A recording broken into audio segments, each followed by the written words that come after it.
All right, so as I told you in class, I would go over a little bit more in detail the answers that you all provided on the review questions so that you could see my interpretation of what you determined was the best answer for that question.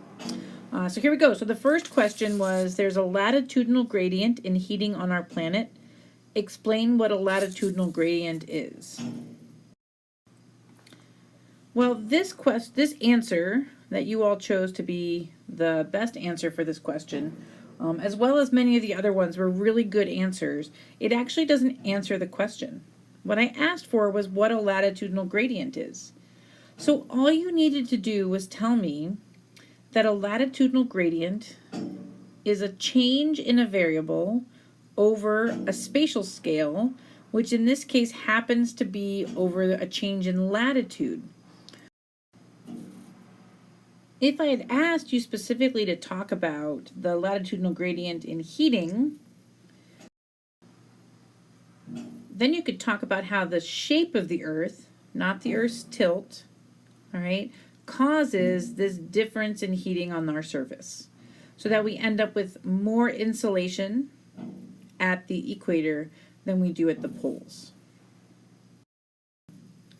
So my best advice I can give you is to truly read the question and figure out what I'm asking for. All right, so this one I just asked, explain what a latitudinal gradient is. All right, so question number 2 gave you this image of a topographic profile and asked you to calculate the percent gradient from the middle peak, all right, which would be right here, the middle peak, to the bottom of the valley just to the east of it, which would be right here. And what's missing on here, which I put up in class, is that the units for elevation here are in meters. So that will make life easier for us as we make these calculations. If we look at the answers that you all gave, I actually took a picture of 2 of them. These are the ones that you voted the best. All right, and they have a lot of the same components, but the reason I put the second one up here is that it specifically is going to show us a little bit of the beginning part of the equation, which is that if we're looking at our slope gradient, all right, it is the relief in elevation, which is going to be our rise, right? Starting point and end point, highest point minus lowest point, divided by the horizontal distance. All right, divided by that horizontal distance. So the numbers are slightly different. It really depends on where you measure on the graph. So let's pull that graph up again. All right, so let's see if where we get this information. So the first one is that we are going to start off trying to figure out the elevation of the highest point and the lowest point that we're interested in. Okay, so to do that, we are going to find first the elevation of the highest point, and if we run that over, it's about 850. I drew mine a little bit low there. And then if we do the same thing down below, we see that our lowest elevation is about 375 meters. And so what we can do is do the quick math, which is going to be 850 meters minus 375 meters, and that's going to be our elevation change. All right, that's going to be the relief of the slope that we're interested in. And that comes out to be then 475 meters. So our relief is 475 meters. Now we have to figure out the distance over which that occurs. And to do that, we have to measure the distance between our location, all right, where we've got our 2 measurements coming from.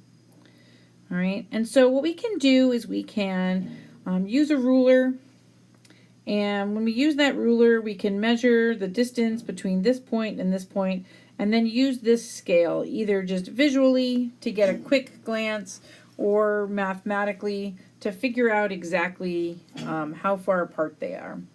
When I did that, my quick sort of measurement told me that it was about 120 kilometers between those 2 points, give or take. And so remember, we need to have, when we're doing slope, the elevations in meters, we need to have the distance in the same units. And so if we do that conversion, remember, that would be 120,000 meters. So when we're calculating the gradient, right, it's going to be the relief over the horizontal distance. And since I asked for the answer in the percent gradient, we take the final answer and we multiply it by 100. So in this case, that means we're going to take 475 and divide that by the 120,000, right? Both of those are meters. And then we'll multiply that by 100. And when you do that, you come up with an answer that is 0.3958. So it'd probably be approximate to 0.4%. All right, is a good answer for that one.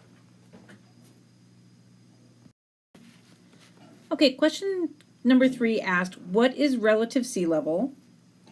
And then it asked you to give a quantitative example for accelerated sea level rise.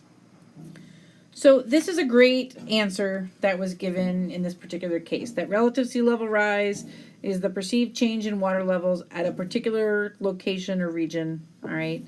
That's the result of both eustatic sea level change and local land uplift and subsidence. So that's great, all right? That's a really good definition. And then they gave a quantitative example.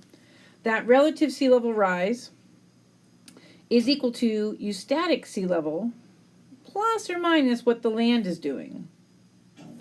So in this case, eustatic sea level is 2 millimeters per year. And then they said a subsidence of 2 millimeters per year, and it's plus because remember, if the land is subsiding, it appears as though sea level is rising because of that. So it's a plus. And so we get a relative sea level rise of plus 4 millimeters per year. This is a great answer to the question. It answered both parts of the question that I asked and did the quantitative aspect, which means numbers. So great job. All right, on to question number 4, which was simply, how does desert pavement form? So both of these answers got a lot of votes, and they're both pretty good. Neither one of them is exactly perfect yet, so I thought we'd take a look at these two. Let's start with this top one first. So this one says desert pavement forms by years of wind erosion. That's good. Small particles are eroded away / transported. So in this case, we actually want to specifically refer to this idea that they are eroded away. All right, that's great vocabulary use. Transported is a little bit more of what we would say if we're not speaking geology, right? But then it leaves behind the larger sediments, which is good, which fit together snugly resembling pavement. So this part here, that they fit together snugly and resemble pavement, that's not necessarily true. It sort of looks like pavement, but the key thing here is that the larger sediments are left behind and it sort of armors the remaining sediment. So below that, those larger pieces that can't be carried by the wind are the fine-grained materials, right? But they can't be moved by the wind because they're protected by those larger ones, which now are on the surface. All right, so let's take a look at the second question, or the second answer to this question, which shows that desert pavement forms as aeolian transport lifts up smaller grain particles. Okay, so in this case, I think I would, instead of saying lifts up, Better answer would be erodes smaller grain particles, leaving larger grain sizes behind, forming a pavement along the ground of grains too large for the wind to carry. All right. The leftover cobbles interlock with each other. So in this particular case, once again, I would not necessarily worry about them interlocking, but that they armor the surface, protecting anything below them. And plus, it's not really cobbles. It could be anything from small pebbles, because remember, wind has a hard time picking up anything other than sand. But other than that, those both were good answers and would probably get full to almost full credit for that type of question. Okay, so question number 5 was talking about the location of the Sahara Desert and how that relates to global climate atmospheric circulation. Okay, so this answer is really great. The Sahara is a subtropical desert, which means that it's located at about 30 degrees, in this case north. And here's the meat of it, all right? And that is that we have the location where we have falling air, all right, which is a zone of high pressure, all right. And the only thing that's missing in this particular case is that it's not just that it has low precipitation, all right, but also that in that particular area, when you have low precipitation because of falling air, you also have high evaporation. All right, and so evaporation in this case is greater than precipitation. All right, and that's what leads to these extremely dry areas, in this case, the Sahara Desert. So the key thing is falling air, which results in evaporation because the air is warming, which leads to evaporation being greater than precipitation. Question number 6. What's the difference between suspended load and bed load? All right, so this answer got the most votes for being the best answer. And it talks about how suspended load are the smaller particles that are moved by the wind, and bed load are heavier particles that cannot be picked up by the wind. All right, so that's the beginning sort of the answer, but it's missing a lot of really important aspects. All right, so suspended load is usually smaller particles than the bed load itself, but that's not what defines sediment load. That just is sort of a consequence of the way that particles move. Instead, what we want to think about, either if we're talking about aeolian or if we're talking about transport by water, is the fact that if this is the ground, all right, regardless of what is transporting it, if sediment is up off the ground, all right, and it's being moved along, whether it's being moved along in a straight line or not, this is suspended load. This is anything that is up off the ground for most of the time.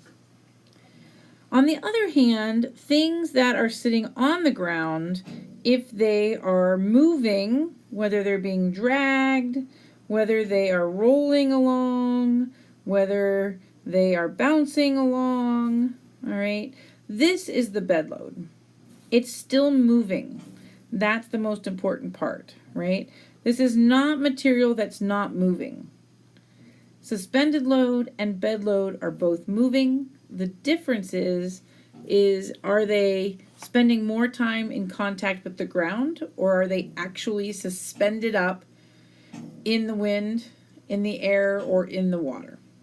All right, so yes, it is going to be the smaller particles which are more often in suspended load than in bed load, but that's not what defines them as suspended in bed load.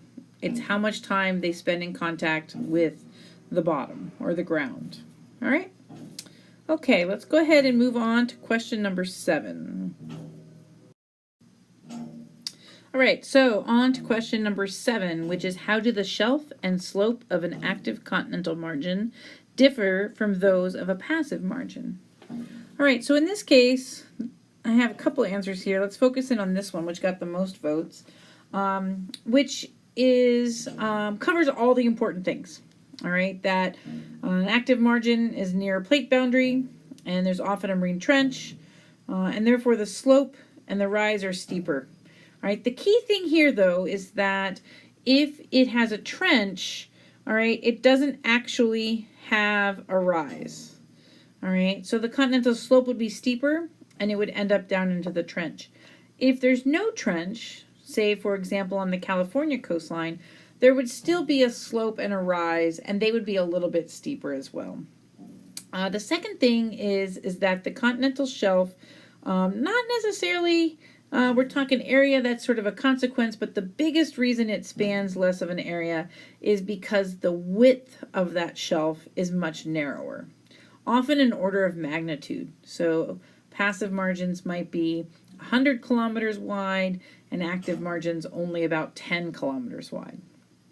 I went ahead and kept another of the answers up here because I really liked this one just because of the fact that it kept, it drew some diagrams. Whatever group drew some diagrams.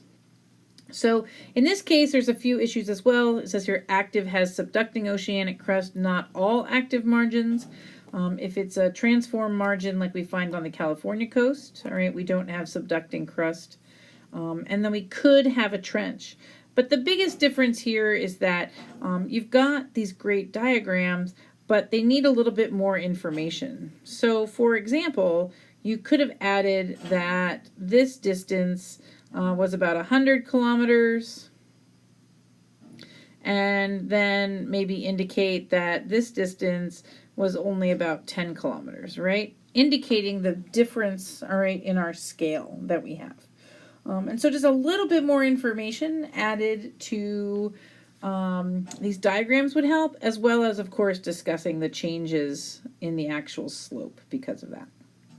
All right, so maybe some sort of combination of these two answers would have been an excellent, excellent answer. But the original top answer that you all chose as your best would probably have gotten almost perfect marks on this question. All right, question number 8 is, what is thermohaline circulation? Okay, so this answer says thermohaline circulation is global circulation of waters due to changes in heat and density / salt as the lower and upper waters mix. Okay, so this was the one that you all voted to be the best answer, but it has some really significant issues with it. So let's walk through what those are, and then talk about sort of what I would have been looking for on this particular question. All right, in this case, I think what I would be looking for here is we have this global circulation. I think that's a great start of waters due to changes in heat and density and salt. Okay, so here's the key. Okay, so here is the key to sort of thinking about thermohaline circulation. And that we're talking about thermo, that's that heat or temperature, right? That's that heat. And then haline comes from sort of halite, right? So that's the salt. All right, and when we think about these two together, it's this combination which controls our density.